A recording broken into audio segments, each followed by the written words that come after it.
जय हिंद, जय श्री राम दोस्तों। मैं Rahul mobile Vidisha city centre Madhya Pradesh, जिला Vidisha. Rahul mobile city centre आज आप सभी के सामने वीवो Y91 सेट लेकर आया हूँ। और इसकी प्रॉब्लम सिर्फ़ और सिर्फ कितनी सी है कि कई बार हमारे कस्टमर्स फोल्डर चेंज कराते हैं। कई दुकानदार इतनी जल्दी में रखते हैं कि उन्हें फिटिंग करने के बाद ये समझ नहीं आता है कि हमने फ़ोल्डर को प्रॉपर चिपकाया भी है या नहीं चिपकाया। ये देखिए आप, पूरा फ़ोल्डर बाहर की ओर निकल रहा है। ये चारों तरफ से फ़ोल्डर हमारा बाहर की ओर निकल रहा है। इससे हमारे कस्टमरों को कई प्रकार के नुकसान हो जाते हैं, उनके फ़ोल्डर ख़राब हो जाते हैं चलते चलते। और इस परेशानी का सामना जब ग्राहक करते हैं, उनके 1000-1200 रुपये खर्च हो जाते हैं और उन्हें पता चलता है कि हमारा फ़ोल्डर निकल चुका है। तो इसमें गलती ये भी रहती है कि कई दुकानदार भाई ये करते हैं कि उन्होंने जल्दबाजी में ग्लू कम लगाई, उसको चिपका दिया, रबड़ लगाई और कुछ। तो कई बार जो परेशानी आती है वो आती है। इसलिए सभी से निवेदन ये है कि जो भी काम करें पूर्णतः सही तरीके से करें और काम को अच्छे से आप यदि करते हैं तो हमारे ग्राहक भी संतुष्ट होते हैं। और Rahul mobile Vidisha city centre का एक ही काम है कि ग्राहक खुश तो राहुल भैया खुश। तो चलिए मैं इस फोल्डर की फ़िटिंग करना बताता हूँ और फिटिंग किस तरह से की जाती है उसको ध्यान से आप समझिए। तो मैं आपको सबसे पहले बताना चाहूँगा कि यदि हमें किसी भी फ़ोल्डर को चिपकाना है तो सबसे पहले उसकी पुरानी ग्लू को साफ़ करना होगा।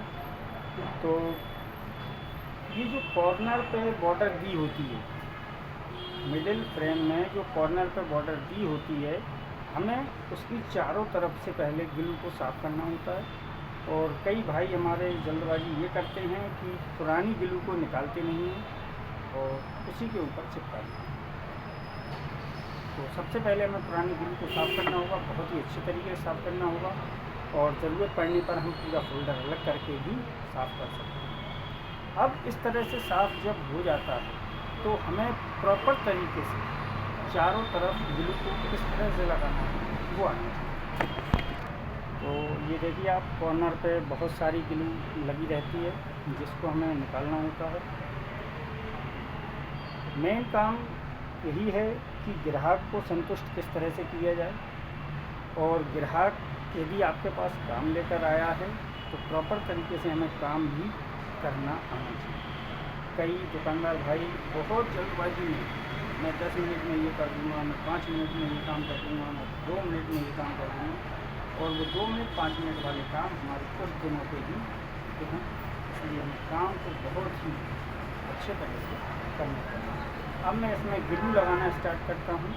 तो चारों तरफ हमें कॉर्नर पर ध्यान देना होगा कि ग्लू को ज़्यादा भी नहीं लगाना है और कम भी नहीं लगाना है। क्योंकि यदि हम ज़्यादा ग्लू लगाते हैं तो कई बार फोल्डर के पत्ते से हमारा ग्लू चिपक जाता है और उससे फिर लेंस ख़राब हो जाता है। तो ग्लू का हमें बहुत ही ध्यान रखना होगा कि किस तरह से लगाना है। तो मैं ग्लू लगाता हूँ और आप सभी को बताता हूँ। तो कॉर्नरों पे ध्यान देना यही हमारा सबसे पहला काम है। फोल्डर लगाने में बहुत ही सहूलियत से हमें फोल्डर को लगाना होता है। तो ये प्रॉपर चारों तरफ हमने ग्लू को लगा दिया है और अब हम फोल्डर को सही तरीके से बिठाल कर और चारों तरफ से चेक कर लेते हैं। अब इसके बाद आपके पास रबड़ की सुविधा है, आप रबड़ से लगाइए। आपके पास टेप की सुविधा है, टेप से लगाइए। लेकिन प्रॉपर टाइट फिटिंग होना चाहिए ताकि फोल्डर अगली बार निकले। तो इसी के साथ आप सभी को दीपावली की बहुत बहुत शुभकामनाएँ। जय हिंद, जय श्री राम साथियों। और सत्य सनातन धर्म की जय जय जय श्री राम।